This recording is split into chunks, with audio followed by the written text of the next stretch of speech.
What's up, everyone? The Borough is almost full. HBO just revealed the new Weasley kids for the new Harry Potter TV series, and the casting is already stirring up hype. Plus, we'll look at Hagrid and Harry on set in the streets of London, and that Owen Cooper as Tom Riddle rumor. Let's jump in.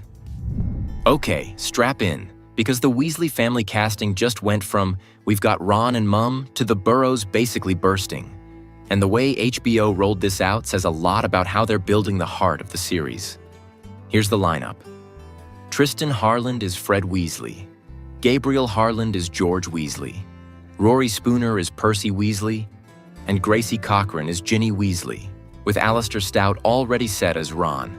So yes, the core sibling chaos is in place, and it came with a first-look photo of the kids, huddled together for a selfie alongside Stout, which immediately gave me that warm, hand-me-down jumpers energy.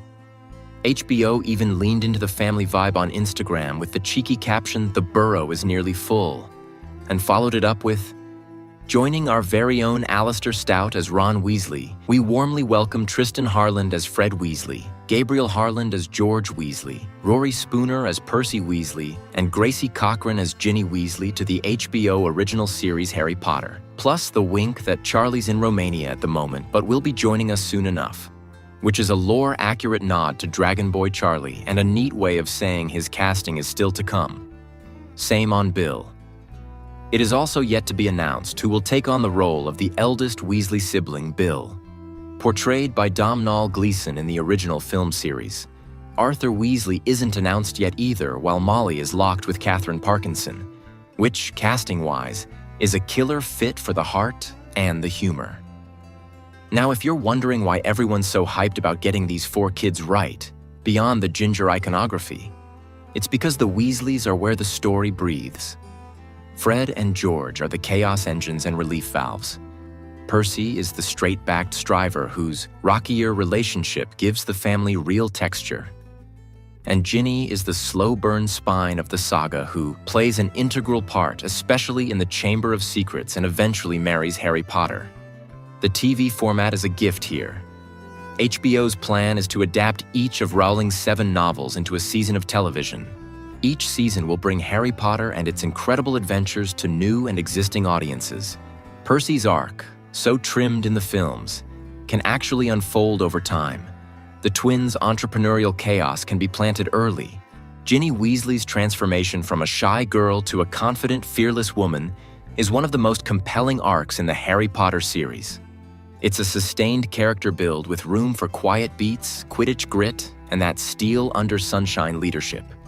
The adult side of the chessboard is stacked too. John Lithgow as Dumbledore, Janet McTeer as McGonagall, Papa Esiaду as Snape, Nick Frost as Hagrid, plus a broader ensemble that's quietly enormous.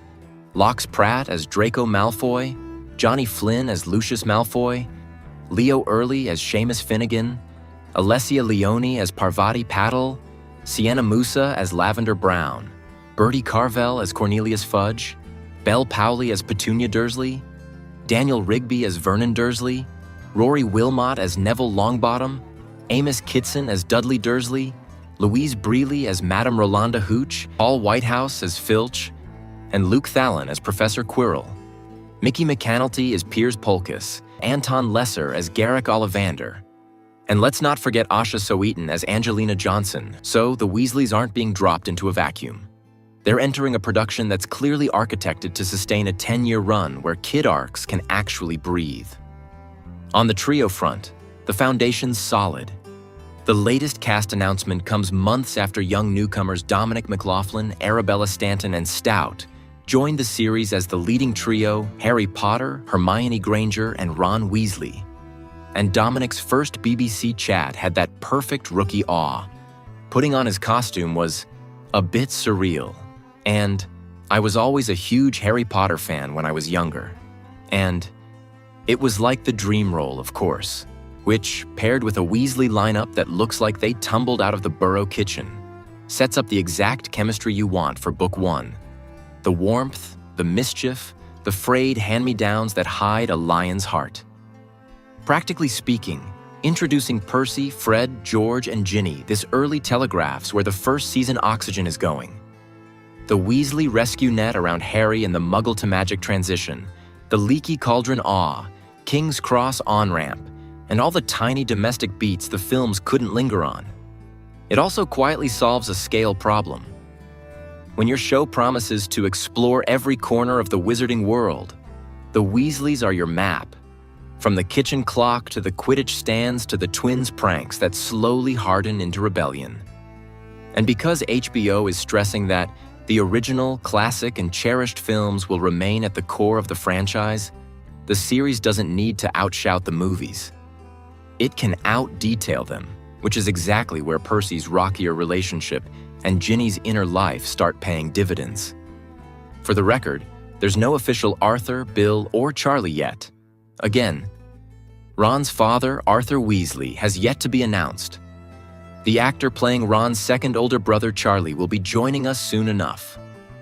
And Bill remains TBA. But the timing of this sibling reveal, right as cameras roll, tells me the show wants family texture on screen immediately. Twins Tristan and Gabriel Harlan side by side as Fred and George, while Rory Spooner's Percy posture in press stills already reads, Prefect Badge Energy. Put it all together and you've got a casting wave that does more than fill roles.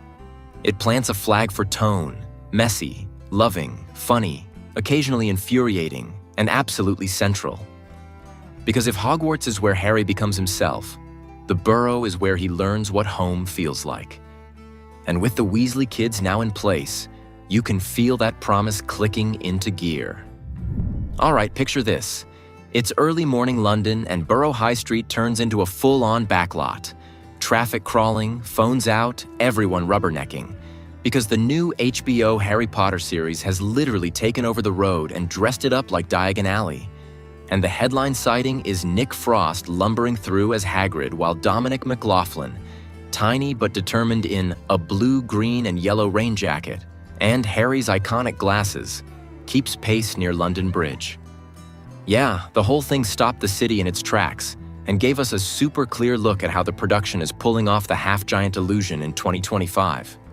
A body double with an animatronic head has been used to film scenes for HBO series, with new photos showing a very tall body double walking around in a lifelike Hagrid animatronic head, dressed in Hagrid's long moleskin overcoat, a green striped shirt, a large belt, and old boots. While the books remind us Hagrid is 11 feet 6 inches, 3.5 meters tall, compared to Nick Frost at only 1.7 meters in real life. Which is why, in another snap, Nick, normal-sized, wears the full Hagrid outfit with the wig and beard, and you can see him standing in the middle of the road next to a black taxi, really underlining the height difference with the double. Fans and bystanders documented the setup from the pavement. TikTok captions like Hagrid's double rehearsing for the Harry Potter TV series, and Harry Potter TV series filming Hagrid's scene at the Leaky Cauldron kept popping up as the unit rehearsed outside a Sainsbury's local and outside a pub. And yes, people clocked the tech on Nick's face. A mask on his face which has 2 black dots above his mouth? Likely for facial alignment or motion reference when they intercut him with the giant double for those tricky mid-shots. The aim being the same classic toolbox the films used with Robbie Coltrane and body double Martin Bayfield. Oversized builds, prosthetics, and an animatronic head to sell the scale and let the eyes emote. The vibe on social was split. One person moaned, "A bad version of Hagrid incoming and Nick playing well Nick." While another flipped to relief. Hagrid looks much better here than the original picture. And my personal favorite pragmatic cheer from the practical effects crowd. Thank God. I'm so happy that the character of Hagrid is doubling as a prosthetic physical prop as well as the actor, just like the original Hagrid was. The set photo of Nick Frost as Hagrid just looked really weird. But I'm so glad that that is not going to be completely how he looks. All of which tells me the production understands that Hagrid lives or dies on tactile presence. You can even connect the Borough High Street setup to the bigger plan. Earlier reports say network rail staff have been tapped as extras for Hogwarts Express station scenes, casting real railway workers to make the station beats feel natural. and that they're using a heritage steam locomotive rescued from a Barry Island scrap heap. It's green right now, they're tight-lipped about any repaint. Plus, the word is Season 1 adapts Philosopher's Stone across 8 episodes, which explains why we're seeing heavy London location days to sell the Muggle to Magic transition before the Leavesden sound stages swallow us up. Meanwhile, Dominic McLaughlin, 11 years old, same age Daniel Radcliffe was on his first outing, won the role after more than 30,000 kids reportedly auditioned, and has BBC's Gifted and the film Grow on deck, which tracks with him looking comfortable in these street setups. You might have also caught Nick striding past fast food restaurants back in July and descending underground stairs at Embankment, which, when you add Borough High Street's standstill gridlock to the mix, makes it feel like production is mapping out every iconic Book One city beat in the wild before they drag us through the leaky cauldron and blow the doors open to wizarding scale. So yeah, Borough High Street wasn't just a cameo for the cameras. It was a live demo of how they're merging old-school animatronics with modern blocking to make Hagrid feel gigantic, grounded, and, crucially, charmingly weird again. So let's talk about the rumor you've seen bouncing around your feed. Owen Cooper as young Tom Riddle. And I'm flagging it as rumor in neon because right now it's pure fandom energy, not a studio seal, and the best way to capture what's actually happening is to go straight to the receipts. The conversation kicked off with hot-blooded wish-casting like, "Yes, I approve it, cast him already? I hope they start filming with him ASAP. They need to film the Tom Riddle scenes for Season 6 right now with Owen Cooper and a stunt actor for Slughorn. Then in 8 or 9 years, when they cast an actual actor for Slughorn, they'll swap the stunt with the definitive actor and it's done. They need to film his scenes with Dumbledore and the orphanage this year. If they do recast this time, I will riot. They have all the story. They must film it as a whole, not season by season. Chamber of Secrets scenes with him can be filmed next year or in 2027 or 2028 when he had aged a little bit. Then you've got the age accuracy camp pushing back on the Hollywood instinct to cast older. He's great. I understand some people are saying he looks too young and should look more mature, but the problem is that media has conditioned us to believe that teenagers look older than they are. That's because they're always played by adults. These characters should definitely be played by actors who are age appropriate. If they look young, that's because they are young.